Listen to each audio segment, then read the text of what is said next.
Her car seat looks like the right size. There are probably rules on when to move up to a booster seat, aren't there? Rear facing, forward facing. I think I have it right. Car crashes are a leading killer of children 1 to 13. Are your children in the right car seat for their age and size? Don't think you know. Know you know. Go to safercar.gov/the-right-seat. I know my child's in the right car seat, or else I wouldn't get in the driver's seat. Brought to you by the National Highway Traffic Safety Administration and the Ad Council. You don't usually get a stock tip from a 16-year-old, but I'm here to tell you about a different kind of stock. It's called Better Futures, a stock for social change that's not about making money. Instead, you invest to help students like me go to college. This is beyond a simple donation. It's the opportunity for America to invest in its kids and take an active stake in the future of the country. The return on your investment isn't money. What you get back is knowing you protected our potential. So one day, that potential can grow up to become surgeons and architects, executives and engineers, people who can change the future just by being a part of it. My name is Alicia, and I'm your dividend. Invest in better futures with UNCF. Visit uncf.org/invest. A mind is a terrible thing to waste, but a wonderful thing to invest in. A public service announcement brought to you by UNCF and the Ad Council. This is Nnamdi Asamoah. I play football for the Philadelphia Eagles, but what I do off the field with United Way might be more important. I'm a volunteer tutor and mentor. Why?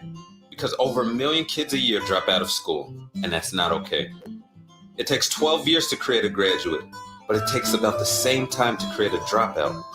And the difference between a child becoming one or the other could be me, or it could be you. Studies show that if we get to these kids earlier, their chances are better. And kids who read well by 3rd grade are more likely to graduate. So join me in United Way. Suit up and take the pledge. Become a volunteer reader, tutor, or mentor. Because when a child succeeds, we all succeed. Give, advocate, volunteer, live united. Take the pledge at unitedway.org. Brought to you by United Way, the Ad Council, and the National Football League.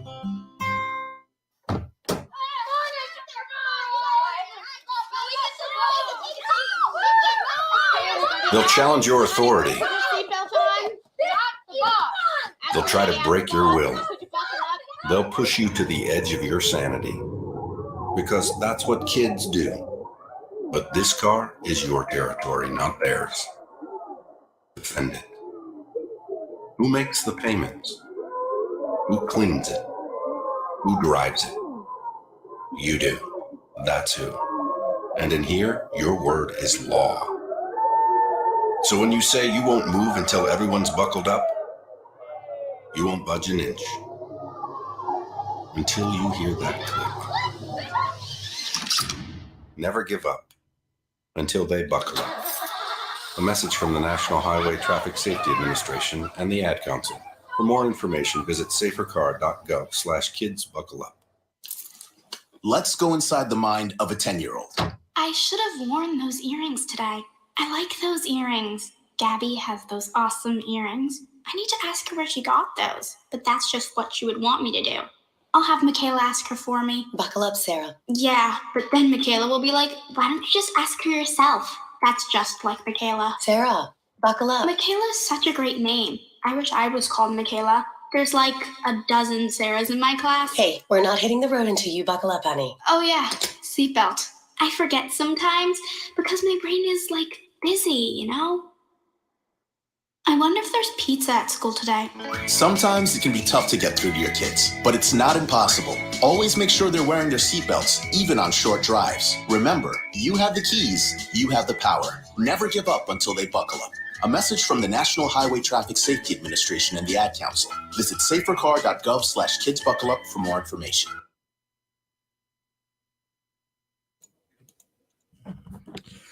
Us here at Off the Mat would like to send our sincerest condolences to the Scott Hall family and friends. We will now observe a moment of silence.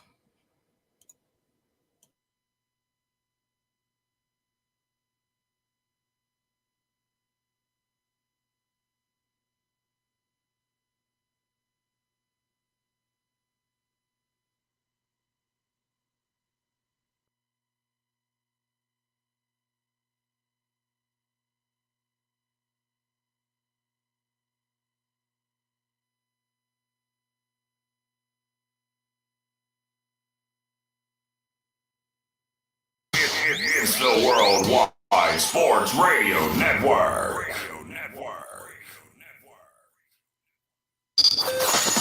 Cause that's the bottom line. The Stone Cold Simpson. Everybody dies. Because I'm better than you, and you know it. Woo! Yes, sir! What the rock is cooking. Now, welcome to Off the Mat with Alex Lowe's, Josh Silverberg, and Lyle Gillen. Hello and welcome to Off the Mat, the only wrestling show on the Worldwide Sports Radio Network. My name is Lyle Gillen, and I am here with Alex Flows. Oh, it's still going. Well, we just had a moment of silence with Scott Hall. It's a tragic loss in the wrestling community. And before we get to talking about the usual, the app and where you can follow us, I want to get to Scott Hall first because we just had a moment of silence. Yep. Now, Alex, absolutely. What is your fondest memory? What's your favorite memory of Scott Hall? I would say the best memory of me for Scott Hall was when he joined the NWO. That was one of my favorite moments because it was so unexpected. The fans at Bash at the Beach were not really expecting that to happen. What they were expecting to happen was for Hulk Hogan to come in and save Randy Savage, but they didn't know. No one had any clue that he was the third man until he dropped the leg on Randy Savage, and that's when the tide turned. That's when you knew something was up. Everybody was wondering if he was going to link with the Outsiders, and he eventually did. And that was a big turn of events for the wrestling world because for a long time, Hulk Hogan was the main focus. He was the guy, the guy that everybody looked up to. Kids, he would do charities, everything. So when that happened, that was kind of like a spit in the face to wrestling fans of Hulk Hogan. Yeah, it definitely was. That's probably one of the most iconic moments in wrestling. That and his ladder match are probably two of his ladder match with Shawn Michaels is probably two things that everyone will always remember. A lot of people have been talking that he's probably the guy who most deserved to get a world title that never did. Mm-hmm. And I agree with that. Yeah. Now, 100%. I mean, this guy has held a lot of titles. He's held the World Television Championship for WCW, the WCW United States title. He was WCW Tag Team Champion 7 times with Kevin Nash and the Giant, now the Big Show. And then he won World War III in 1997 and held the WWF Intercontinental title 4 times. So that's a big list of accomplishments. Yeah, he obviously wrestled before we watched him live. Yeah, obviously. Or we were very young. I was about I was 5, I think, or just turning 5 when he joined the NWO. Now, I'm not going to ever remember that, but you can go back on the WWE Network over the years. We're now on Peacock and watch all these great moments he had, and it's a real tragedy. It really is. It's a big loss, a big a hard knocking blow for the wrestling world and Scott Hall and all of his fans. Well, we'll get to more Scott Hall in a minute, but before we do that, now, Alex, we figured out it's so easy. Speedy can do it last week or 2 weeks ago. I'm sorry. Absolutely. But the app is so easy to download. I actually had a friend of mine do it.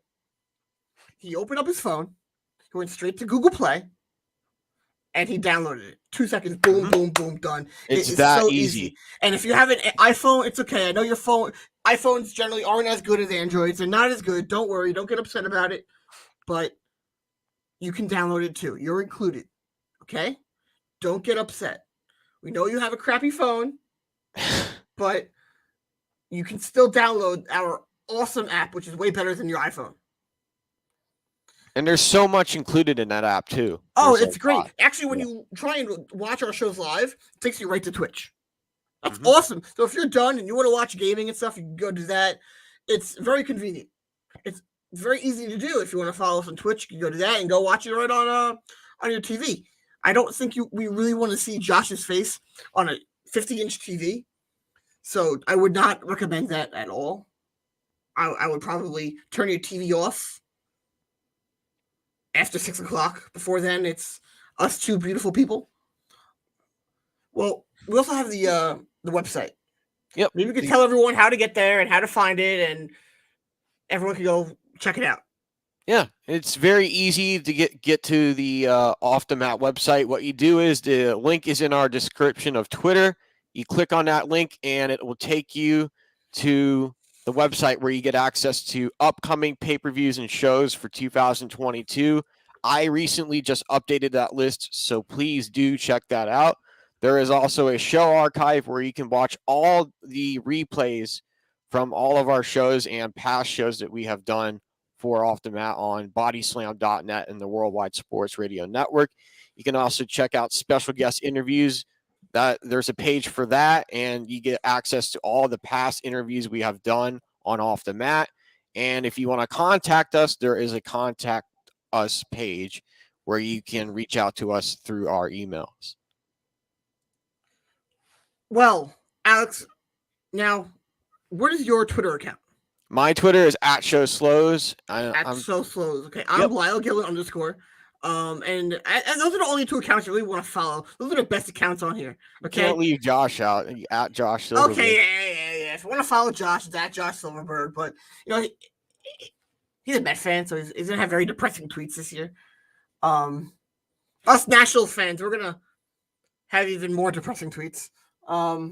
But yeah, anyway, we have a great show for you tonight. We're going to be going right into it. We're going to be talking about a little bit more about Scott Hall. We have an interview with Jeff Lippman at 6 o'clock. Jeff Lippman at 6 o'clock. That's going to be a great interview. We're going to be talking everything, every promotion. We're going to have a great conversation. He's a great guy, and I cannot wait to talk to him again. He came on a while back. We had a really long talk, and that was one of the best interviews we ever did.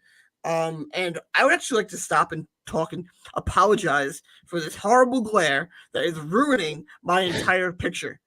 It's coming into my back window. And Josh did say he was going to be on, but he had something come up with family, so he hates that he has to miss this interview with Jeff. But hopefully, the next time we have Jeff on, Josh can be included with us in the interview. Hopefully, nothing comes up that time. If something does, he's probably cursed. He probably is, for all we know. I hope not. I really don't want him to be. But hey, Danhausen probably cursed him, and now he can't ever have an interview with Jeff. But now let's get to it. Now, Bret Hart said something regarding Scott Hall passing away, that the 300 days a year being away from your family and how the toll that it takes on your body, it put an impact on it. Yeah, and it does. The damage. Now, what is your opinion of that? And how do you think it could have affected him, other wrestlers? We saw what it could also do to Jake the Snake, what it did to Shawn Michaels for a period of time. A lot of guys who have been, it's very well established that painkillers have been something that can become an issue for wrestlers. And the 300 days in that schedule can really do a lot of damage. And yeah, it can. I think that's one thing that's really good about AEW's schedule. You're only committed to working 1 day a week. Maybe two, depending on if it's a live Rampage or a pay-per-view, which is not common. It really takes the stress off of you as a wrestler. I think that's great. They don't do the live shows. The much easier schedule. I like it. I like a lot that WWE is even moving away from live shows. They don't do as much as they used to. No, they don't. I love that. It was a different time back then. It was, a different aspect. And for a lot of those wrestlers, they had a much larger, much more difficult schedule. So I can understand why most of them were on painkillers, why they were doing this type of stuff, because they were in so much pain and a lot of soreness that they're not used to from the impact on their body and taking these bumps and having to wrestle almost every night. I mean, it does a lot of work. Back in the day, there would be a lot of torn rotators, concussions, you name it. Every injury you could think of, There were a lot of those back in the day. Not so much now because the schedules are much more lighter than being much heavier as they were back then. So we know the industry has really changed. Even back then, I actually think a lot of it has even gotten more physical, and I mean like in match from bell to bell, how they wrestle now to how they wrestle back then. Look at what Kenny Omega did. He's gonna be out for a while. He wrestled through so many injuries. It's remarkable that how they do this now, and you look at the schedule that AEW does. I think it's good. I think that is something that should go to in the future. Hopefully WWE does something similar. I would love that. And I'm not trying to like bump up AEW's theme up here. I'm just complimenting their shorter schedule. And I don't like the 300 days that Bret mentioned. I think that is brutal to the body. Yeah, it is. Well, anyway, let's talk about AEW for a little bit. Mm-hmm. From this past Wednesday, we have Rampage on tonight. Now, it was two things everyone wanted to see. Jeff Hardy and Matt Hardy. The Hardys reuniting. Now, they got the theme song, the famous Hardy Boy theme, which we could actually talk about with Jeff Lippman later because he's a lawyer and specializes in trademark law. So we can go into that and why they were able to use it. Yeah. And so the ratings quarter by quarter came out yesterday. And the Hardy Boys versus Private Party was actually the lowest rated quarter. That's shocking to me. That's it's very shocking. Yeah. I don't know if there was a game on, a college game on, or something was happening in the time, but I didn't expect that. Now, how do you interpret that? I think that's out of left field for me because to me, having the Hardys debut on Dynamite was a big moment Wednesday night for the show. And they tore it up in the ring, Private Party and the Hardys, and you have to give them a hand for how well they were performing in this match against each other. The chemistry was great, and the commentators even alluded to it that they are Matt Hardy's former proteges, so you could tell that Private Party knew what they had to do going into this match, how they had to match up with the Hardy Boys, and they did absolutely a fantastic job. And I'm looking forward to seeing what the Hardys do next. I think they are going to start a feud with the HFO now, which is now the. I would love that. I think it's the Andrade family office. Yeah, Andrade family office now. I'd like to see them go up against the Butcher and the Blade. And I want that to just be over. That entire faction to be done. I'm not a fan of it. I don't like it. I didn't like it. I don't like it, but I think that's what they might do. But there's other things. I liked Matt with Private Party alone. I did not like when they started adding everybody in. I didn't like that. I thought it was no reason for it. I agree. But they didn't have to put all something interesting about that match. I'm looking at it right now. It has 1 million views on YouTube already. Wow. That's it definitely might be a weird anomaly that they didn't get something. That's why I said maybe something happened with college basketball. Something was maybe happening with. It's just shocking to me because you can tell a lot of people were into it. The crowd was. The crowd was great. That was a great crowd in San Antonio. Now, the other thing that everyone really wanted to see that night was the women's title match. That was the biggest match besides this. Mm-hmm. So, what did you think of that match? I thought the women's Hell in a Cell match was great. There are a few spots that actually the spots were great, like the chair spot and the thumbtack spot. The only issue I had with this match was I wish they would have put more technical wrestling into the match. There should have been more delivery and move sets and just more cross with the transitioning. But other than that, it was a great matchup. I thought that Thunder Rosa and Britt Baker really tore it up in that ring. They really pulled out all the stops. At first, I was unsure about it. I was unsure how they were going to pull off this cage match because the last two matches weren't that great.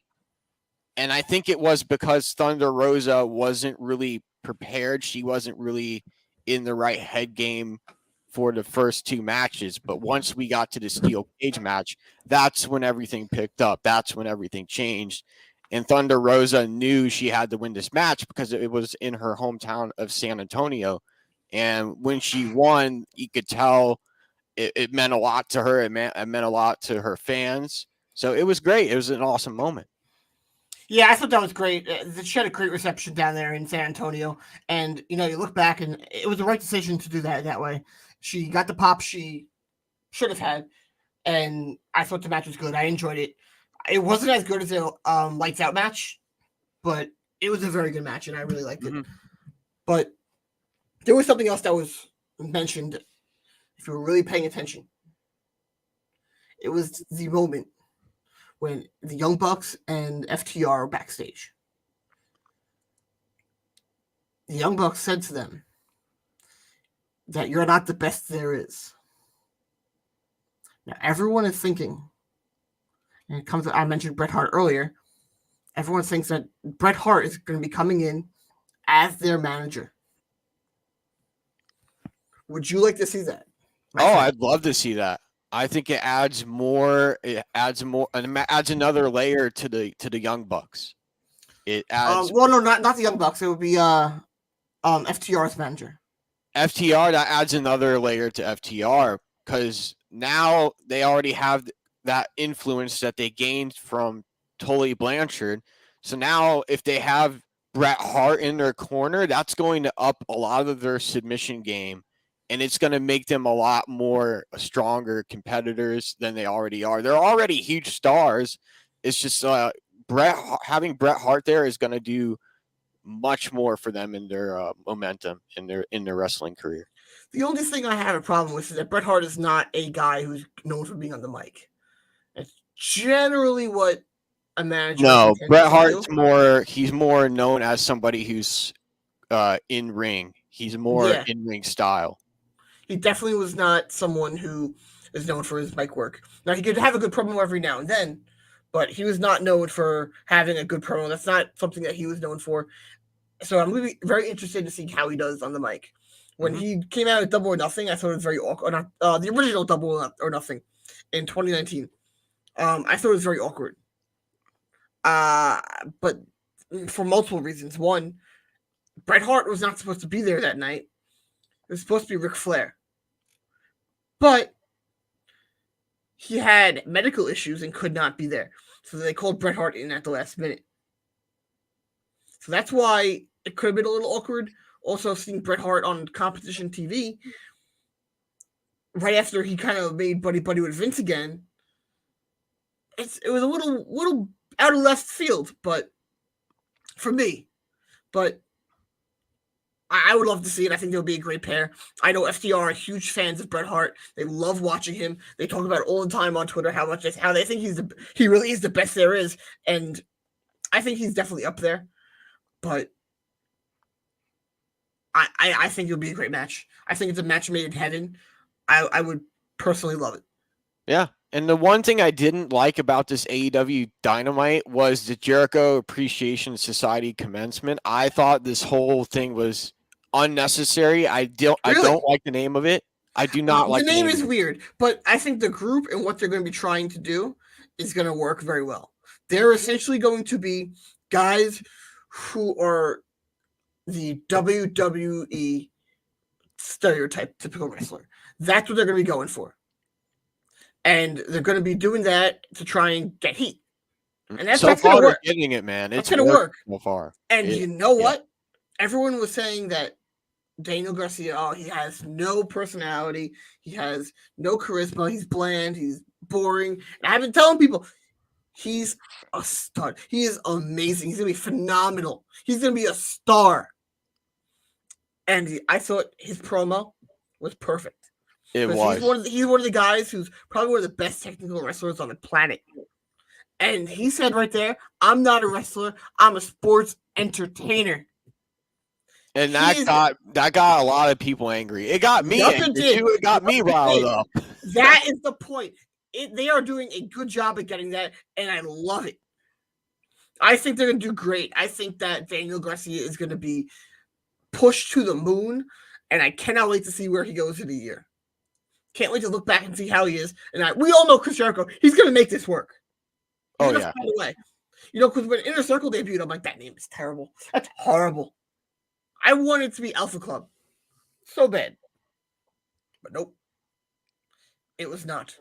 And I hated that name at the beginning, but the group became amazing. I loved Inner Circle so much. Wow, my camera is getting worse. This darn glare. It could actually be a combination of the lighting now, because I have a lamp off, because I have the lampshade, and it's blocking off the giant beam of sun. And then, Lyle, I got to ask you about the Hangman Page, Jurassic Express, and Adam Cole Red Dragon match. What did you think about that matchup? Do you think it adds more to the story? And do you think eventually, because Josh alluded to it last week, eventually that the Young Bucks and Red Dragon kind of turn on each other? And then do you think Adam Cole picks a side? Who do you think he chooses? No, it's going to be, they're setting up to be before Double or Nothing. Or if Kenny Omega is out for a while, at Double or Nothing, maybe even... no, it wouldn't be at Double or Nothing because Hangman would still be champion. So it'd be something that happens before Double or Nothing. They're setting up a match of Hangman and the Bucks versus Red Dragon and Adam Cole. Yep, but watch what they've Adam Cole does have to choose at some point. I think he's already chosen a side. They've already foreshadowed it last week when they showed the rift between the Bucks and Red Dragon. Mm-hmm. Adam Cole stormed off with Red Dragon. Yeah, that says it right there, pretty much. He went off with them. He didn't go. He didn't take a side with Young Bucks. No, and he stormed off with Red Dragon. Mm-hmm. I think that right there is them foreshadowing that he's going to be leaving.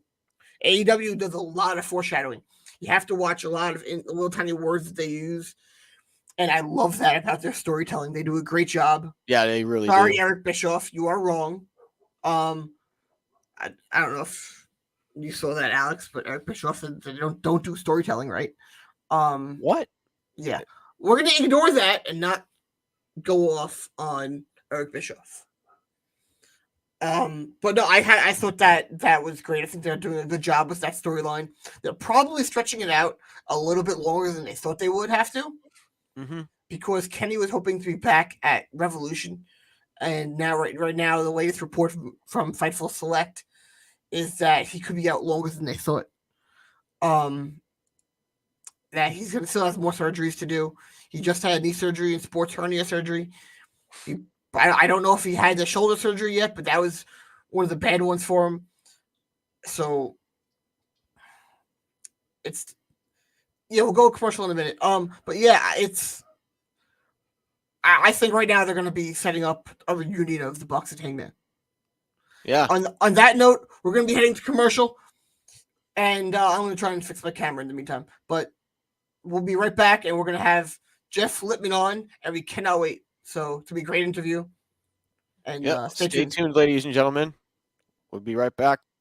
We'll be right back here on the Worldwide Sports Radio Network.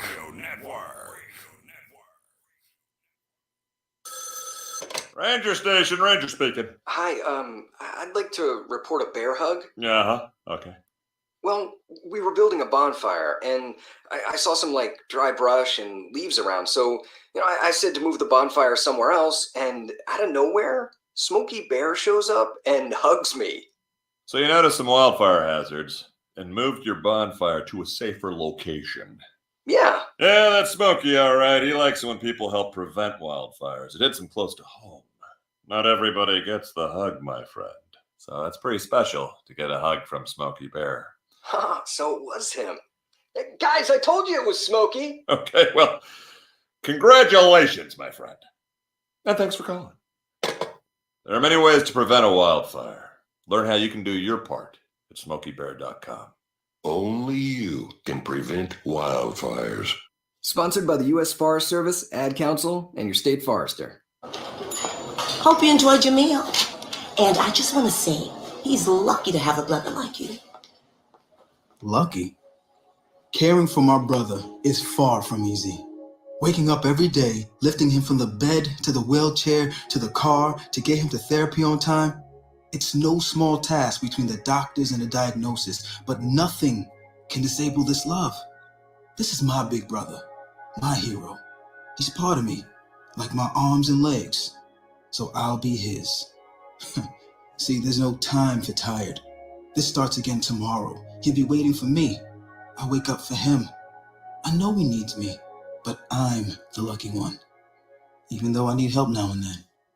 If you're caring for a loved one, visit aarp.org/caregiving for care guides and community, or call 877-333-5885. Caregiving Resource Center. Support for your strength. Brought to you by AARP and the Ad Council.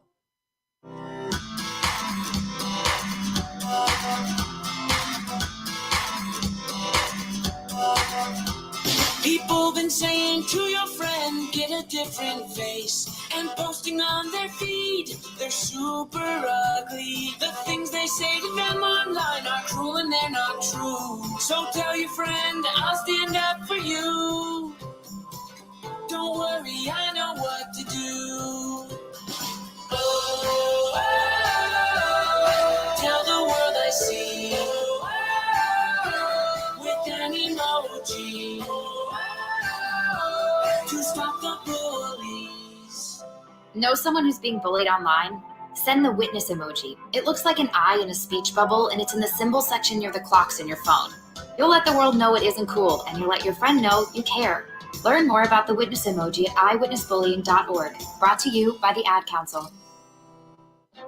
It may be hard to believe, but people just like you are already saving money. Feedthepig.org makes it easy. Their simple savings plan teaches you how to start saving without going overboard. So you don't need to mooch off your friends. You gonna finish that grape? You mean the one in my mouth? You don't need to stop buying the necessities. What you're smelling is a natural musk. Ew. You don't need to be a medical test subject. How do you feel? Mostly okay. Sometimes, though. You don't need to get a second job as a stuntman.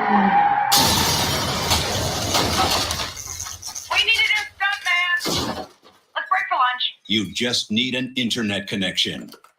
Don't get left behind. Start your personal savings plan with the tips and tools on feedthepig.org. That way, you don't need to sell your soul to the devil. $15 is the best I can do. All right, deal. Brought to you by the American Institute of CPAs and the Ad Council. When is the best time to talk to your family about staying in touch during a disaster? When floodwaters reach your door? When wildfires are engulfing the edge of your neighborhood? Or an earthquake is destroying buildings?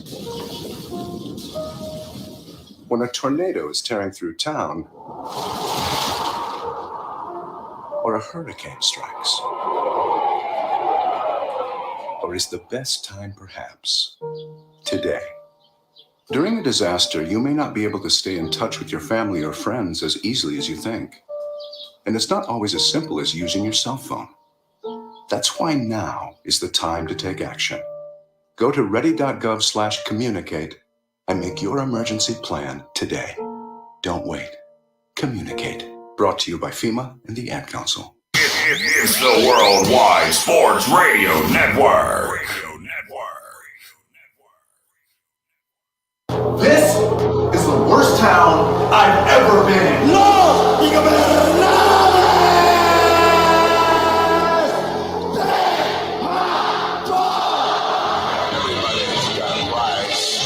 The champ is here. Now welcome back to Off the Mat with Alex Lowe's, Josh Silverberg, and Lyle Gillen. Hello and welcome back to Off the Mat on the Worldwide Sports Radio Network and Bodyslam.net. My name is Lyle Gillen, and I am here with Alex Slows. We are now being welcomed by Jeff Lippman. Jeff, how have you been? I've been all right. What's up, guys? I was just enjoying your catering. I was wondering whether I was Dolph or I was John Morrison. Well, which one do you think you are? Well, now I'm Dolph. I was brought in. I wasn't released. Okay. Well, what have you been up to? It's been a while since we've had you on. What have you been up to doing? Well, last time you had me on, I didn't realize that we were on an hour show, and you let me talk for like 50 minutes. So of course, it's your favorite interview because you didn't have to do anything. That's not going to happen this time. This time it's going to be a conversation. Now that I know, what have I been doing? Mostly the same. I work. I play. The podcast is Hangover. It says Hammering Hangover down there. No big deal. It's funny. It's all good. Check it out. Then I've got my non-wrestling podcast, Garden of Doom, which is like mythology, philosophy, history, pop culture, something for everybody. And then its sister show is Garden Views, which is more mainstream interviews. Lately, we've been doing things that are legal related, trying to pull in my real life resources into the podcast world. And I sort of have a long-term mission of trying to extrapolate what will be the law of space. So I got someone, the director of the Institute for the Law of the Sea from Berkeley Law, on to talk about the law of the sea. I just finished doing an interview with an Admiralty and Maritime lawyer, and I'm slowly building. I have someone looking into Antarctica, but in the interim, I had some cryptocurrency expert, someone who did the law of armed conflict. Obviously, there's a war going on right now, so. And not just someone, the person who was in charge of telling the guardsmen in Washington, D.C. from January 6th forward what use of force they were allowed to do and when, literally down to when are we allowed to take our sidearms. Like, he was the point guy. So I've had sort of like my military trilogy. So, if you're interested in stuff like that, that's a little bit more maybe academical, but still academical. I just impeached myself. Academic, but interesting.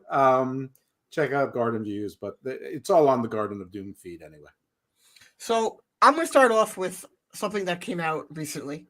Sure. Now, about a couple months ago, it came out that MLW is suing WWE. Yep. And WWE just released a statement and I found the statement hilarious, personally. They released a statement where they pretty much tried to use AEW success to prove that they're not a monopoly. They tried to show how AEW's success in the demo, which I find funny because you had a lot of people who try and disregard the demo. So I find that ironic. But I want your opinion as a lawyer, what their statement could do to the MLW lawsuit, and what do you think about the lawsuit in general? Well, I'm glad you asked, because we did almost 2 shows on this. One was just Stephen Pena, my co-host, and myself talking about. And then the next week we had Stephen Pena, myself, and Stephen P. New on it. So both my Stevens. And we talked about the lawsuit and anticipated types of defenses. And I mean, there's a whole things that we can speculate upon. We don't know what the contract with Tubi said. We don't know what Discovery is. We don't know if they're smoking guns regarding Discovery and all of those things. I mean, it's one thing if you read it and say, oh, yeah, they're doing business with the A&E network. So, of course, Discovery's in with WWE. Well, Discovery just acquired Warner Media. So, I mean, they're in with AEW too. That's not really the way businesses work. I mean, I very much doubt that the people at Discovery give a rat's ass about this. And I surely don't think the people at Fox care at all about Tubi. It's probably their least important acquisition. So, I mean, but the particular question you raised, when you are a defendant, you raise every defense that can possibly help you. So they just filed an answer, and they filed a motion to dismiss. So if the gist is an antitrust lawsuit, and that's in essence what it was, it was an antitrust lawsuit. They cited 2 federal acts, one basically saying you can't be a monopoly, and the other one is basically saying you can't act in a way to further your monopoly. So those are why they listed 2 different acts. So what's the prime answer to that? Not a monopoly. So why wouldn't they use this evidence that's out there to say, we're not a monopoly. You're just not the competition. Sorry, it's you. I mean, MLW wrote a really weird suit. I mean, they said that they engage in monopolistic behavior, but they blackball MLW talent, but they hoard, but they keep poaching our talent. Yeah. They said WWE is doing this because their quality of product has consistently declined. Well, then why aren't you answering the market by putting on great quality product? You're saying yours is good. Why isn't the market flowing to you? I mean, almost everything they said is impeached by the existence of a company like AEW, which, whether you think that they've achieved the success that they originally advertised or not, they're getting 1 million people a week. Raw gets 1.7. I mean, within 2 or 3 Raw years. barely gets anything anymore. Right. So, I mean, of course, if you're being accused of being a monopoly, what do? You say, we're not a monopoly. Look, here it is. Facts, not a monopoly. Objective. There's nothing to argue about, Judge. That's what, because on a motion to dismiss, you're not going to get it dismissed unless there's nothing to argue about. Mm-hmm. Now, I do agree with that. They definitely try to act like a monopoly. I think they try and act like a monopoly over the entire wrestling business. Well, they released 250 wrestlers. How can you be acting like monopoly? You give them more labor to everyone else. That is true. But I think the way they speak on how it should be done, there's been a lot of times when AEW would do something and then they would ask them in the earnings calls about that stuff, and they would reiterate how they think the way they do it should be done. So I think that they have they want to be, and they try and act like one, but I don't think that they are one. I think that they are correct that AEW's existence proves that they're not one. They're not a monopoly, but I think that they definitely do attempt to be one. Isn't it the job of every business to try to be more successful than its competitors? Yeah, it is. And when you're a publicly traded company, you have a fiduciary responsibility to your shareholders to maximize benefit. I mean, most of the legal issues that WWE faces, it's from its own shareholders on things that the IWC doesn't care about, like they didn't get enough money from Saudi Arabia, like they didn't get enough money from the Middle Eastern satellite network, that they didn't that the whole thing about the wrestlers were stuck on the tarmac were being held hostage. So instead of getting $55 million from the Qatari cable network in the Middle East, they only got $16 million a year, and thus they breached their fiduciary duty. I mean, those are the kinds of suits that they face every single year, because every year they have forward-looking statements that says you can't rely on them. And we're talking to India, we're talking to this, and then the shareholders, like the Fireman's Fund or somebody's going to come up and say, yeah, but you lost your Japan TV deal and you could have kept it, and that's another $27 million a year you're not getting. Or you told us that India was going to be in 100 million homes and you're going to get $60 million and you only got $47 million. You're not max. So, I mean, it's almost a game. It's a cottage industry. But the original point was, do they act like a monopoly? I don't know. Does McDonald's try to ignore Burger King? Sure. Yeah. Alex, you can go. So my next question is about Tony Khan acquiring Ring of Honor, and I just wanted to get your thoughts on this, Jeff. How do you think Tony Khan can make it as good as AEW programming, and do you think he's going to be able to do that with the Supercard show? Well, let me tell you this. First of all, the whole thing is a swirl of confusion to me, and I think the one thing that we all need to take note of is AEW LLC did not purchase Ring of Honor. Tony Khan purchased Ring of Honor. Now, whether he used another corporate vehicle or not, probably, and that would make sense.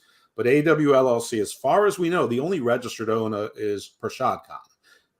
I don't know if Prashad said, I'm not putting any more money into wrestling, and this is like Tony's sort of his insurance policy that he can always play Booker, or if this is just like, cool, son, I'm not putting more money into it, but we're going to work together and help each other, or something in between. Don't know any of that. So let's just put a pin on that. Watch how it develops, set it aside. Yeah. How can he make it as good as AEW?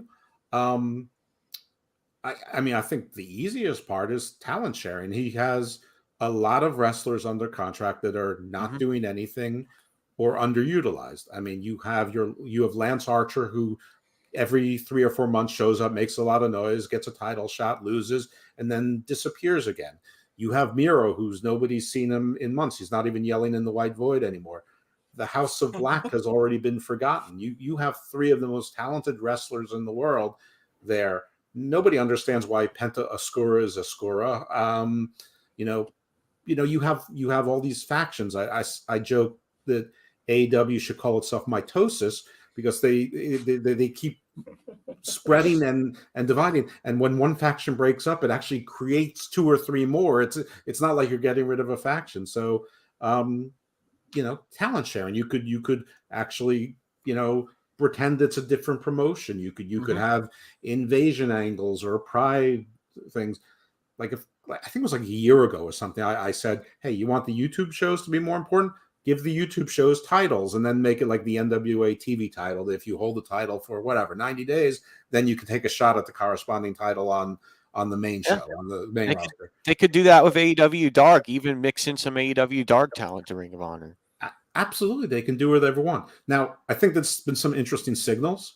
One is that the Briscoes, they just booked them to face FTR, even after Warner Media. Yep, breaking news. Even after Warner Media said don't hire the Briscoes. Well, they said AEW don't hire the Briscoes. Nothing about Ring of Honor, but it's also privity of titles. I mean, one way or another, those titles are going to be in the AEW family. Also, they were talking about Gresham being hired. Now, I'm not a big Gresham fan, and I think that focusing on Gresham and his style of wrestling and his style of wrestler is one of the things that helped accelerate their malaise. That said, if you want to have privity of champions, Gresham is their sitting champion right now. Josh the Goods Woods was on Dark. Plenty of Ring of Honor talent has been on Dark. They lose. He won. And Tony Schiavone interviewed him. He's the sitting pure champion. So these are signals, I think, that Tony Khan's going to try to keep at least the privity of the titles for some amount of time instead of starting fresh. So I think Ring of Honor fans should take heart. On the other side, I have personal relationships with some Ring of Honor talents, and I also created a Twitter account where I just only follow Ring of Honor, wrestlers or former wrestlers. None of them are talking about Supercard, and the people that I know, they haven't heard anything from Sinclair nor from AEW. Wow, so that's shocking to me because there's so much that they could do with the roster they have for AEW Dark, AEW, and just build from there with the Ring of Honor roster and do what they need to do to make it entertaining and interesting for everybody. We'll see. I mean, we will see. I don't know if they can make money with it. I don't know if it's going to be on HBO Max. I don't really see HBO Max being interested in wrestling. It's more like prestige TV. But then again, they have all the DC comic cartoon movies on it. So maybe, who knows? I don't know. But it's good for Ring of Honor because it was going to fold. Yes, it was. Yeah. Supercard of Honor, it might be too late. I mean, it's a little bit far from Dallas. It's competing against Rampage, which is sort of like you're competing against yourself. The Collective for the Culture show was earlier that day. There's a lot of shows that are closer to WrestleMania. SmackDown is that night. I think the Hall of Fame ceremony is either before or after SmackDown. So I'm still, I think it may be too long to salvage Supercard, but I think Supercard is still on Sinclair or Dime or Ring of Honor's remaining budget. I don't think Tony's putting his own money into it. I think they're just saying, yeah, you can book it and just indemnify us. So there was been a lot of talk about Cody going to WWE or leaving his EVP position. Now, a lot of people were speculating on how that works, and they were also speculating on how he could debut and when he would debut in WWE, suspecting that he did go there or did sign there already. Some people think that he might have had to wait till his TBS show went out. Now, from a legal perspective, how would it work with an EVP leaving and then him going to a rental company like that? Well, it depends what the contracts say. I mean, my understanding is that the EVP and the talent contract ran concurrently. My further understanding is that only the talent contract had any sort of non-compete in it. And he wasn't released. It was just expired. So it works the same as any other free agent. He was completely a free agent. He was working without a contract for about a month or so. The real question is, how much of an EVP was he really? I mean, there have been, stories going back to December 2019, that sort of the EVPs have been sidelined and Tony Khan said, I'm going to take over booking. And then there were stories about how, sort of the elite weren't getting along, but it really wasn't so much the elite. It was Kenny and the Bucks were still getting along. They just weren't getting along with Cody and Brandy. And then there were stories probably from Cody, but other people verified it, that during the pandemic, Cody came in a suit and tie every single day. He got there at 6 a.m. He left at 9 at night, while the other EVPs never showed up. But it seems that Tony Khan likes them better. Maybe Cody was a pain in the ass. Maybe Brandy was a pain in the ass. Maybe they just butt heads. Cody apparently wanted more money. I don't know how you leave an EVP job where you actually get health benefits, where you have access to not one but 2 TV shows through the network, where your wife has a job. You probably have a 401k that's being contributed to, whether you have power or not. I mean, Cody, think what you want about him, but when he left WWE, he bet and gambled on himself and he won. And yeah, he did a lot of things to make that happen, but he won. And now it's weird. And the whole thing was like, this is a revolution. It's not about money. And then 3 years later, it's about money. Now, my theory about it, and I've been trying to sit back and watch, I think, because now there's a report that Kenny Omega is still doing his EVP job and still doing everything he had to do. And my theory about Cody is that him and Tony had a complete falling out. And it had nothing to do with EVP, I think, or everything else that he had to do. I think it was just Cody wanted to book. And when he took that away, Cody tried to probably hold on as much as he could. And then when he realized he couldn't hold on anymore, they just completely split apart. Because from what I've been told, is that there's stuff that happened that people won't even report it yet. And I think you're 100% correct. I just they don't want it, like I was told that they don't want to report it, and because they could get in trouble. So I think that it's something really bad between Tony and Cody, because I don't know, it's just something really fishy about this entire situation. Yeah, it raises a lot of eyebrows and questions. It definitely does. I think that you're right, and word is that Cody isn't really speaking to Kenneth Omega, or really the Bucks. But the only thing I differ with you on is I think that is EVP related, because I think the only thing he did as an EVP was book. I mean, he probably did other stuff too, but that was, but it's funny you talk about Kenny. That's why I laugh when you said Kenny Omega is the EVP, because like Kenny Omega has 3 jobs as the EVP. His 4th job is to wrestle, but it's, and I'm not going to talk about the injury and all that. You guys addressed that really well. But one job was to book the women's division, which he stunk at. 1B was to take care of the Japanese girls, which apparently he didn't do at all. So it's like, Kenny, you had one job, and even Sheeta's complaining about how bad you were at coordinating things. And then the other job he has is to sort of spearhead the video game, which by all reports is a disaster. But Kenny's only statement on it within the last 90 days has been, we're not going to have the graphics or functionality of WWE 2K. So the only public statement he's made on it is burying it. So it's like, Kenny had 3 jobs, 0 for 3. Just stick for. I really hope he can recover, because actually I loved heel Omega. I know he's probably going to be positioned as a face, blah blah blah. But I loved his thing with Callis, which surprised me as much as anyone else, because he's not really my type of wrestler. But as an EVP, he had 3 jobs, 0 for 3. Mm-hmm. And what's ironic about the video game thing is the company Ukes that's working on the AEW game works on WWE 2K13. Yeah, well, apparently they're still using 2013 designs and graphics. Alex, you can go.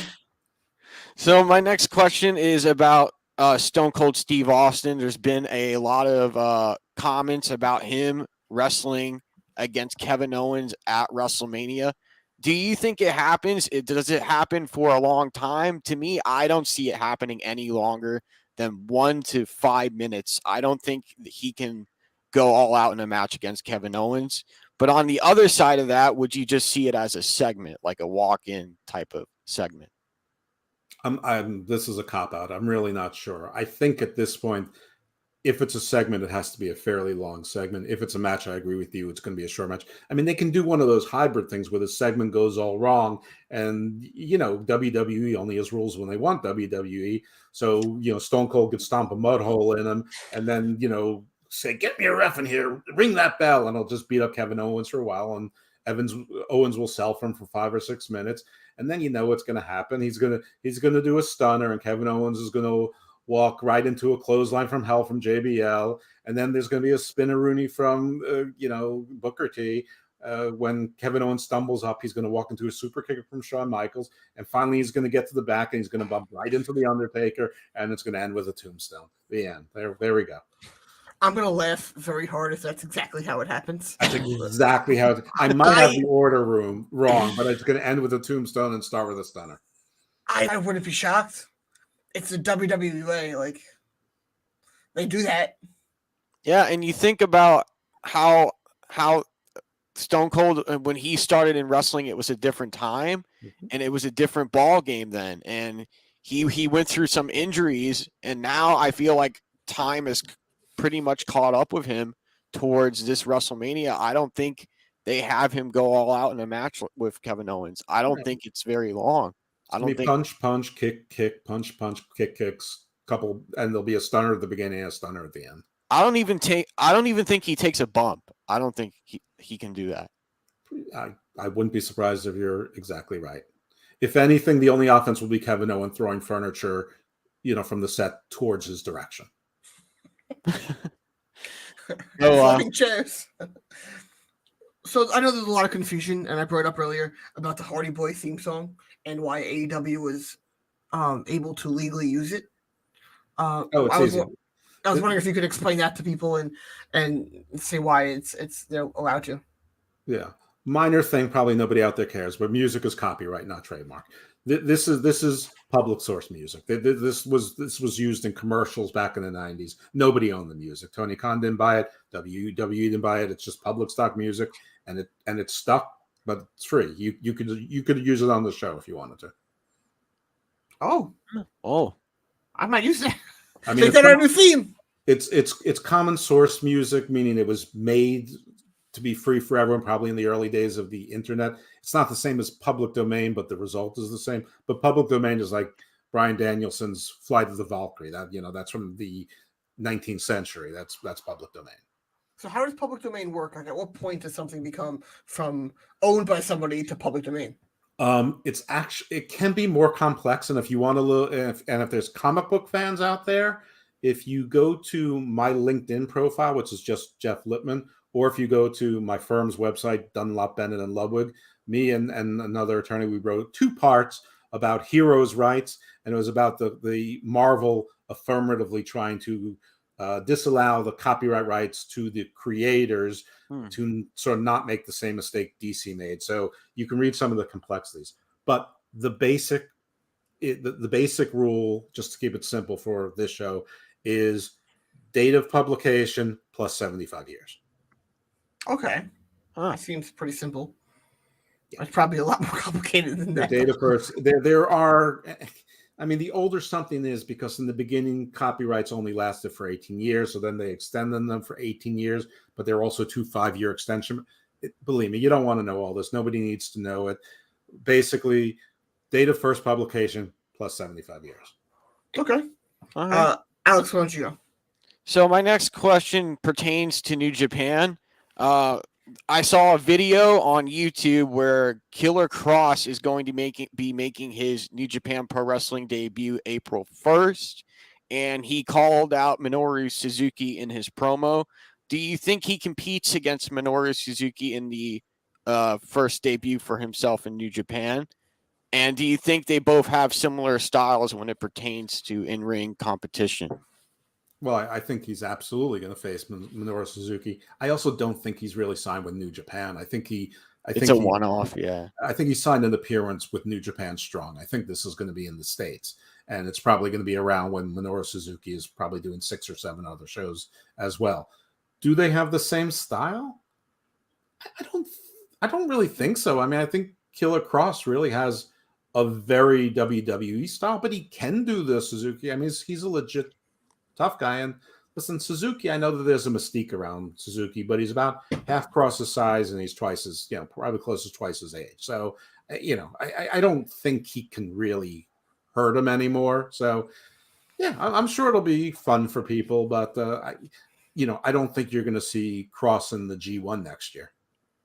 So you're saying it's just probably just going to be a one-off, similar to like MLW, where stars come over from AEW and they just do a one-off appearance and then they go back, kind of like that. Yeah, well, Killer Cross will be on MLW next week, and I don't know if he taped for more than one show or that's it. I mean, Buddy Matthews was on MLW yesterday. He lost to TJP. So I'm pretty sure it's a one-off. Roxy, who we know signed with WWE, lost to Miranda Gordy on the same show. So yeah, they're just bringing people in. They're coming in for their royal appearance, going out. I don't even think they're story arcs anymore. I think it's just so people will tune into MLW. We know Buddy Matthews now is signed with AEW. So yeah, I think that a lot of promotions are sort of playing games with this, and they're no longer using the word forbidden door. It's enough that it's sitting out there. But it's basically these are all free agents. I think that Cross, for the short term, has thrown in his lot with A, his acting career, and B, control your narrative and seeing if that takes off. Yeah, because he has talked about in an interview with CVV where he wanted to go into filmmaking and acting. So I could see him doing that, and then also doing stuff with control your narrative. He's doing a movie. He's in a movie. Yes. So I want to ask you what you think about all the rules for control your narrative. well, 4 of them are control your narrative. Pretty much. 1 and 2 contradict number 5. Right. Then it says if there's a sanctioned match, time limits apply. If there's not a sanctioned match, no time limits apply unless you pinfall or can't answer. And then, like, the other ones are no super kicks, no Canadian destroyers, no tope suicidas, which, of course, somebody joked, yeah, well, you can't do a tope suicida when the brick wall is 12 inches from the apron. So, I think, like everybody else, I think that in their minds, they think that they're doing sort of Raw Underground or Fight Club or another version of Boyle Heights Lucha Underground. Or Bloodsport, yeah. Yeah, like that gritty, real fighting feel. But I'm like everyone else. I'm very skeptical about it. First of all, a lot of these guys are not the most popular people in wrestling. I don't know that anyone really wants to support Austin Aries. No. And I mean, real fighting exists. So you can see real fighting easily. Further, if you want hardcore wrestling and you want to feel like you're seeing real fighting, hardcore wrestling exists. You can see GCW or hardcore. So this is not that. So it's something in between. And I don't know that there's a market for in between with sort of, some guys that aren't that necessarily that popular, but I think they're banking on, that people want to see Braun and, maybe Eric Redbeard and Cross. And I like to see those guys too. I mean, I see Flip Gordon's on a card. I see Vincent's on a card. Vincent, he's doing a Garden of Doom with me. We're going to record this coming Monday night. We're not talking about wrestling. We're going to talk about horror. They're Killian Dane, whatever his name is now. I mean, I thought he was deported. I'm glad that, that they're working. I just don't see there being enough interest, and I don't see there being enough money to keep these egos happy. Like, I think the real fighting is going to be when the camera's off. And then they said, we have this TV deal. It was like on Pro Wrestling TV. I mean, we could get on Pro Wrestling TV. I mean, I never heard of Pro Wrestling TV. It wasn't Fight TV. It wasn't The Zone. It wasn't Bleacher Report. It's like, some F-level, F-tier streaming service. That's not a TV deal. So, I don't know if you saw this, but the reply, how the Young Bucks, they tweet everything like as a troll through their bio. And their bio was a straight shot at Strowman, saying how making fun of his running around the ring. And then you said the 12 inches from the wall. And I'm trying to picture in my head running around the ring. Well, we can increase the picture, because just picture him going through the ring like a cartoon and there being a hole in the wall, in his form, in his shadow. So, like Mr. T did in that movie, in that after school show when he recreated the Tough Man competition and he ran right through the brick wall, like in 82 or whenever it was. So, Alex, why don't you go up now? So my next question pertains to Moxley and Danielson as a tag team. What do you think about William Regal managing them, and who do you think on the roster competes against them and has a fair chance against them. Because Josh, Lyle, and I talked about this last week, where we think eventually the Jurassic Express will drop the titles, and then they will have like a triple threat, some type of match where they have tag teams involved, and then that Moxley and Danielson will win the tag titles at a Double or Nothing. Okay. Where to start? Let's start with the overarching statement. I think AEW uses a lot of their top talent to get over people who they think are going to be young stars, but they're wrong about most of the time. And that's why they keep bringing in older stars or stars from other places. And it's beyond bloated. That's not what you asked me. I have loved Brian's work in AEW. He's been fantastic. Nobody can turn into a heel just like that and have the crowd love him and boo him at the same time.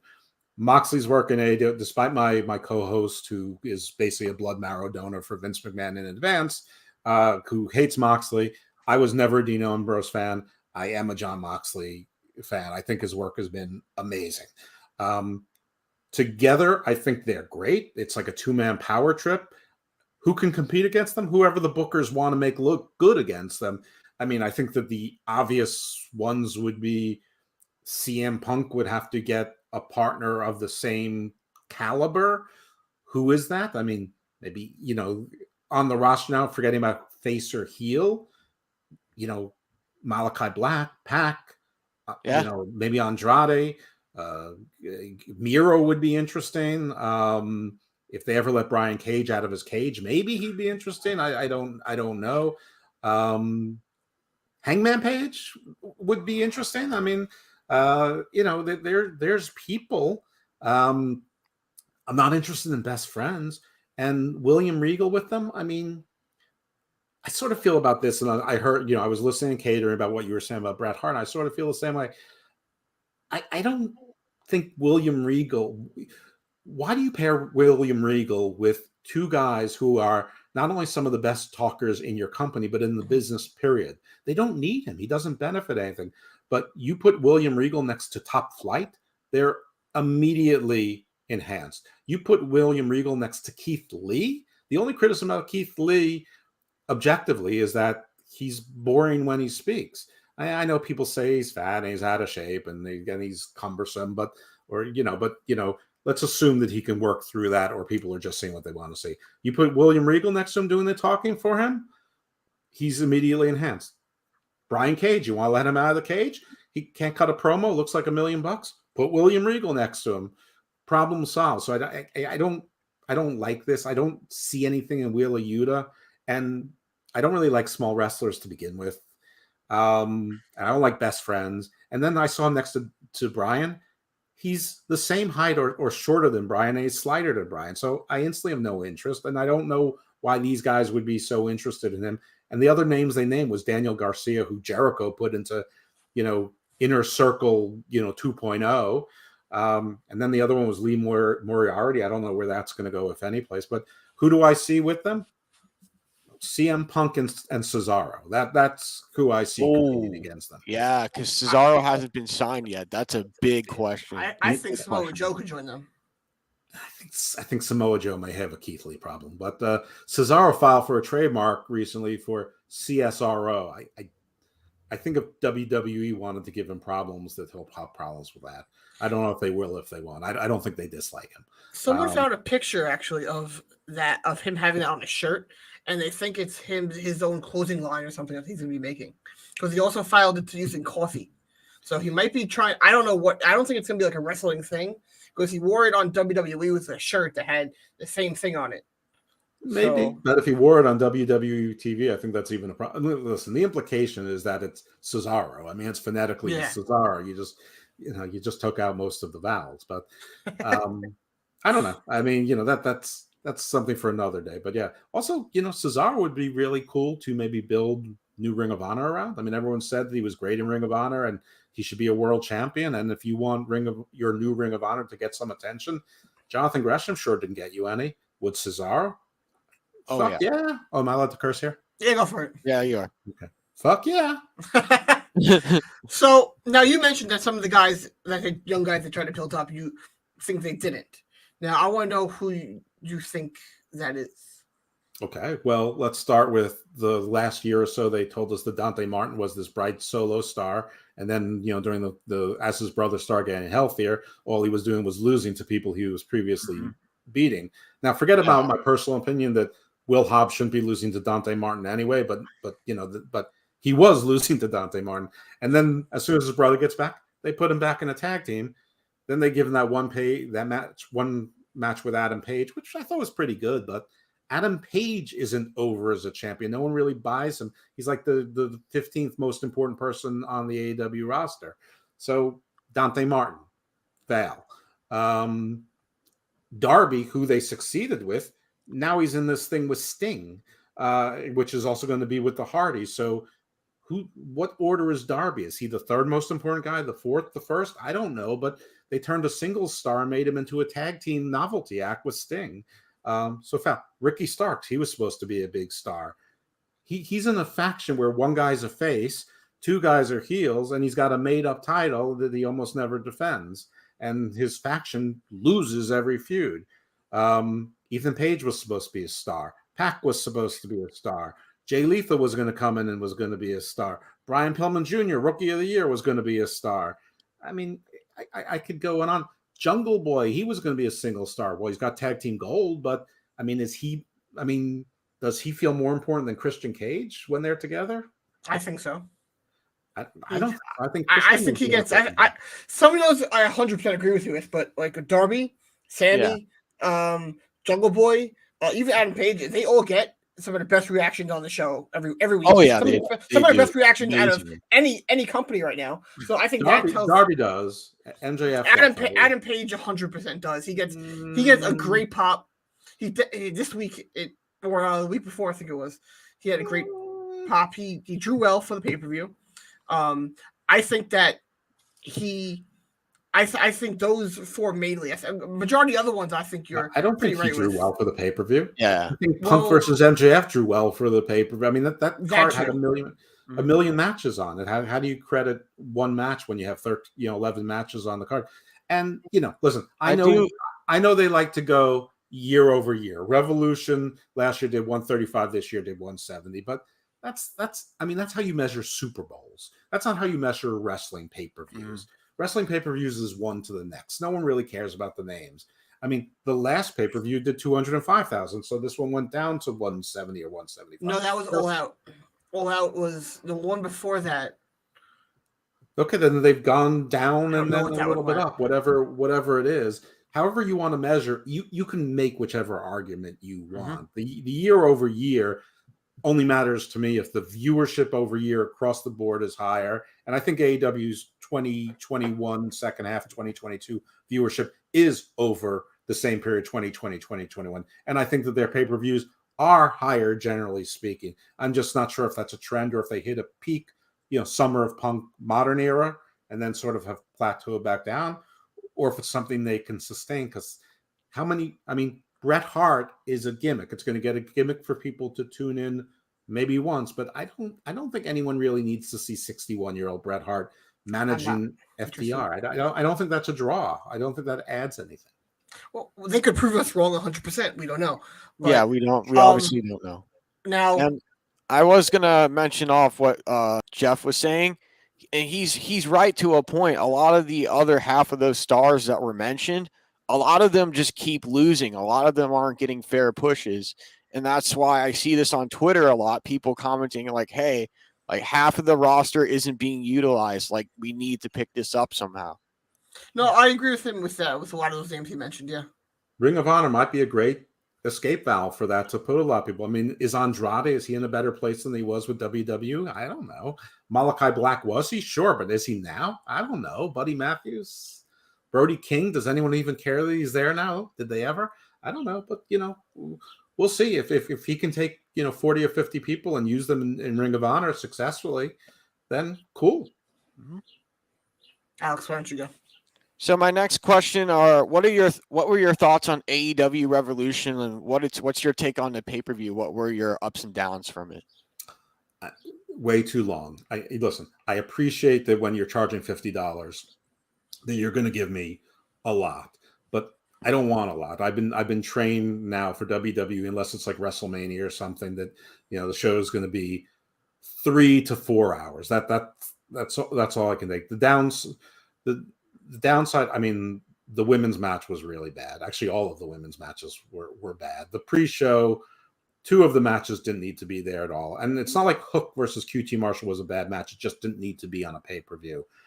The House of Black 6-man match, there was nothing wrong with it. It was a good match, but that one and the Darby Sting, that crash, which had too many people in it, that one didn't need to be. Both of those matches didn't need to be on the card, and one of them could have been on the pre-show and the other one taken off. So, I mean, I think by the time that you got to some of the, I mean, there were some great matches on the card. Jericho Kingston was a great match. I think that Punk and MJF was really good. I thought that the title match was really good. Paige and Adam Cole was really good. The only problem is that they were very similar in tone and pacing, which probably isn't a problem if you have 8 matches or 7 matches on a card and 1 pre-show versus 11. So I just thought it was too long. I think that there was an excellent pay-per-view in there. It just needed an editor. I agree with way too long on a Sunday. If it was on a Saturday, I think it's a little bit better. And that's a better way to go. And they don't want to compete with UFC right now, and I understandably, I don't think WWE or AEW, if they were charging for a $50 pay-per-view, can compete with UFC. Right. But I think if they go back to those Saturdays, or even, you have Double or Nothing and All Out, which is on a Sunday when Monday most people are off. Mm-hmm. Those I agree with. They can go that long. It's kind of like that Saturday factor. But just having it on a Sunday is like down too for long. me. Too long, and people have to work the next day. People got things to do. Like nobody's watching. Yeah, nobody's gonna watch a 4-hour pay-per-view on a Sunday night. Me and Josh both said that. I watched 5 hours, 4 hours and 51 minutes. When I realized that it wasn't ending at, I mean, back in the day, I remember if you went past 11, you had to pay you had to split like the whole 3-hour block with the pay-per-view carrier. Maybe that doesn't exist anymore, or maybe Tony Khan just doesn't care. I don't know. But if that's the case, he cut whatever his profits were, he lost them because he paid pay-per-view twice. Because it's really 50-50. But anyway, forget about that. Once we got to 11 and I realized, holy shit, there's at least 2 more matches. I'm like, no, it's 3 matches. I'm like, this is going to go at least another hour. At that point, like, I was checked out, and those were some of the most important matches. So at least end at 11. If you're going to start at 7, at least end at 11. I agree. And that was the thing of how WWE pay-per-views back in the day when you bought them. You could look at 10:30, and you knew it was going to end in like 15, 20 minutes because they would never get to 11. Yeah. Now, credit to them. Their pre-show is 3 matches. It's not a bunch of commercials and advertisements. Like WWE, the pre-show, the first half hour is just advertising for the match. Then there's one short match, and then they basically do an abbreviated 15-minute version of the half-hour commercial they did before. And Peter Rosenberg says stupid things. And the entire pre-show is a commercial for the pay-per-view, which they are about to show and people are watching on the network that they already bought it on. Right, which made no sense until maybe it makes sense for Peacock now, because a lot of people just have Peacock. So, like, maybe it makes sense now, but it didn't before. And AEW doesn't do that. I mean, though they do promote what's happening on the card. I mean, if you've already paid $50, you don't need to be told what's coming up on the card time through the show. Maybe do it at the 7 o'clock top of the hour, and then again at 8 o'clock. Yeah, that's enough. So, Alex, do you want to? Yep. So my next question is about The Undertaker. What are your thoughts about him going into the WWE Hall of Fame class of 2022? And who do you think inducts him into the Hall of Fame? Do you think it's Kane, or do you think it's somebody related to the Paul Bearer family that inducts him? Well, I mean, Vince McMahon already said he's going to induct him, so that's a fait accompli. I thought it was going to be Kane, but Vince said it's going to be him, and that's fine. I mean, I know that Vince thinks of The Undertaker as his finest creation. What do I think of The Undertaker going in? Yeah, I mean, of course, he's a headliner. It's Texas. He's from Texas. He's one of the legendary characters in wrestling. And I think that even if you're not a wrestling fan, if somebody said, do you know The Undertaker? I think that there's a reasonable chance that somebody in every household in America knows who The Undertaker is and knows that he was a wrestler, even if they never watch wrestling. And that's pretty rare because I think there's a reasonable chance that if you're in a neighborhood that, you have a block of 7 houses, that someone knows who Roman Reigns is. But if I ask my parents, who's Roman Reigns? I'll be like, I don't know, who's Roman Reigns? If you say, who's The Undertaker? I mean, that wrestling guy? They'll know that. Versus you say Hulk Hogan or Randy Savage, they know who that is. You say Superfly Snuka, people still know who that is. Mm-hmm. I completely agree with you, by the way. Now, I want to ask you about WrestleMania. That's coming up in a couple of weeks. We can't ignore the biggest name pay-per-view in the world. So, in your opinion, what do you think about the card coming up? Now, I'm looking at it. I think it has way too many celebrity matches. Yeah, it's like every other match is a celebrity. But so even a commentator having a match. Pat McAfee against Austin Theory, which I don't know about that one. So now, what do you think about the show? Do you think that Cody has any chance of? Do you think like the hype around that is kind of dead? Thank you for giving me the opportunity to give a little WWE hate, because I think I've been directing it in all different directions so far, and people are going to think that I'm a mark. I don't think much of this WrestleMania card.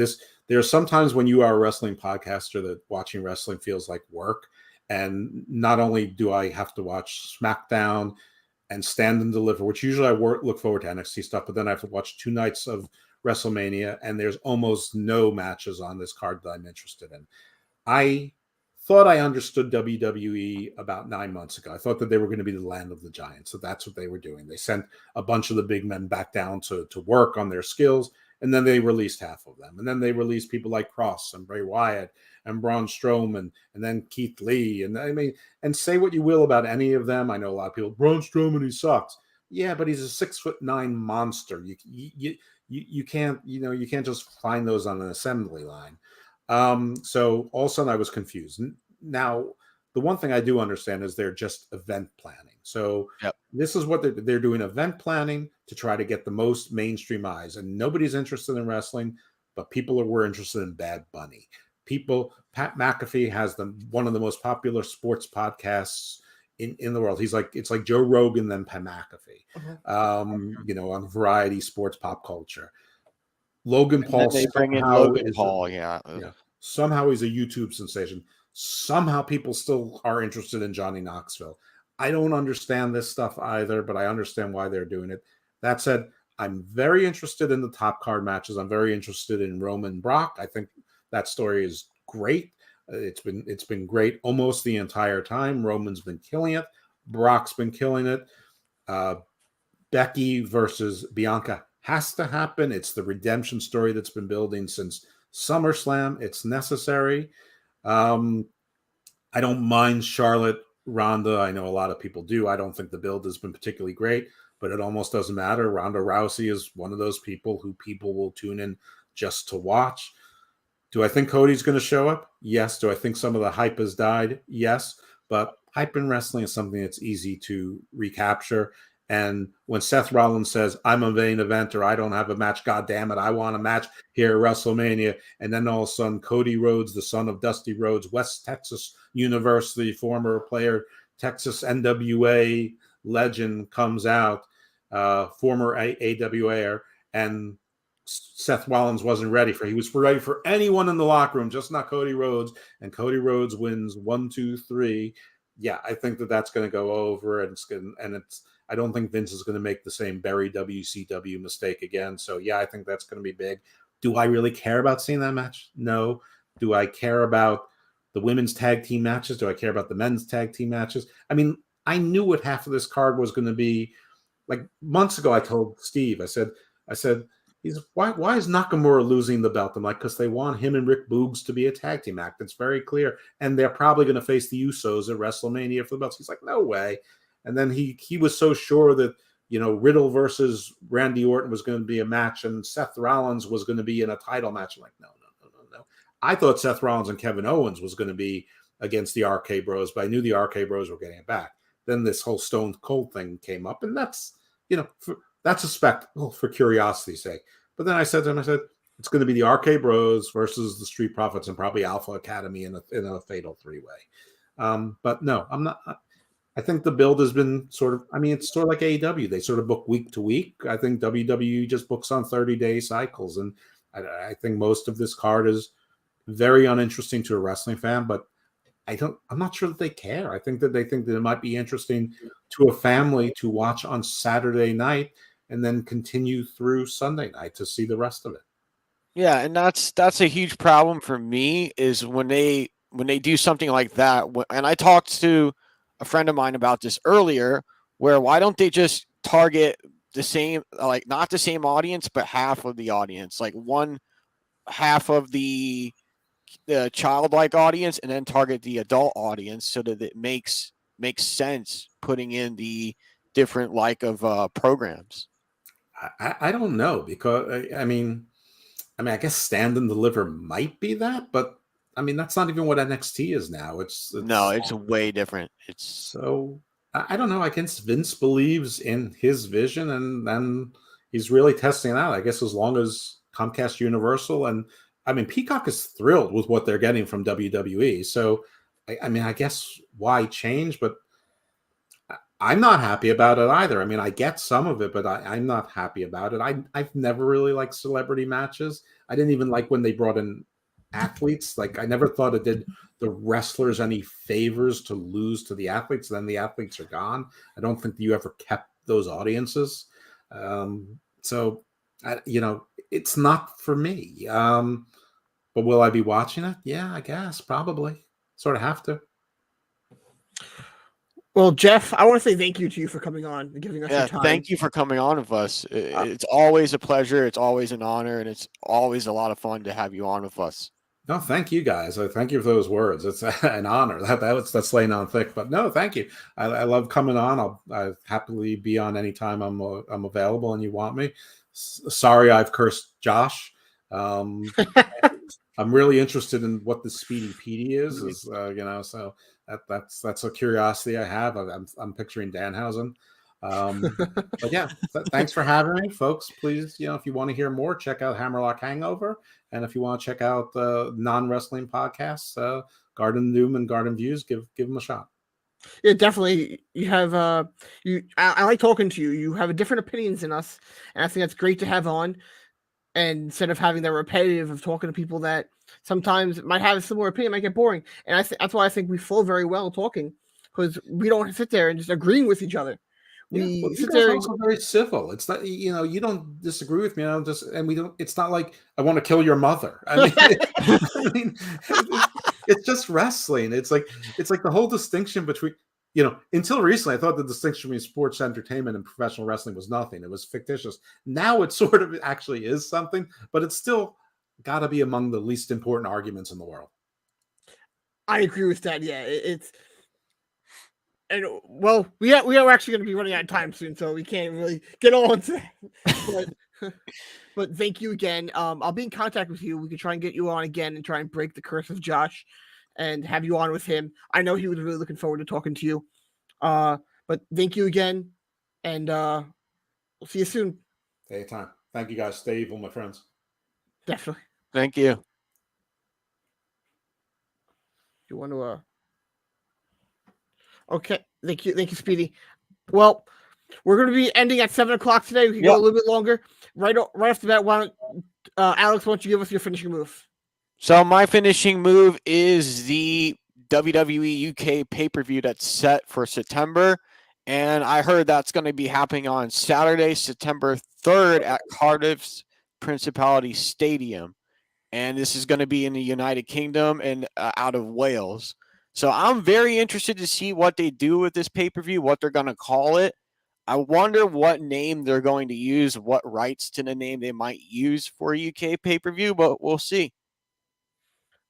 I think it'll be very interesting, and it's supposed to be happening the same day as All Out. Mm-hmm.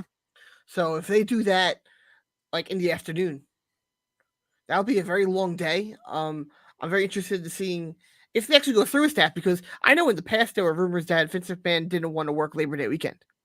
So I don't know how true that is. We'll see. My finishing move is, and I know I spoke about it a little bit earlier, about Bret Hart. And honestly, I was thinking, and we all miss Owen Hart so much. He was phenomenal at everything he did.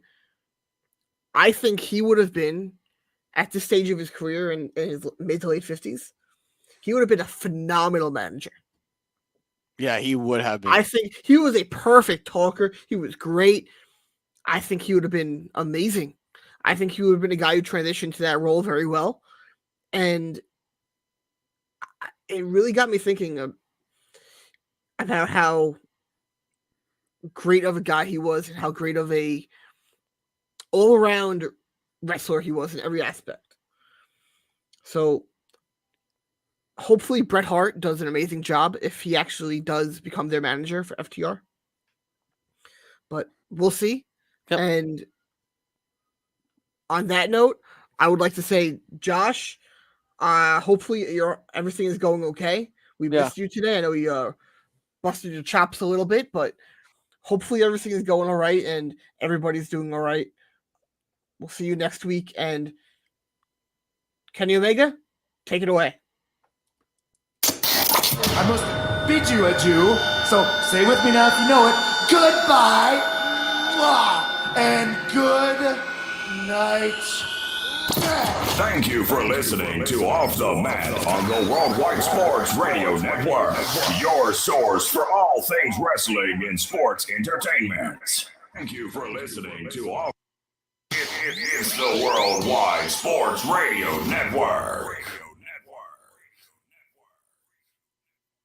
Take a look under your bed. Find stuff under there? What about jobs? No? Now try your basement. There's a pair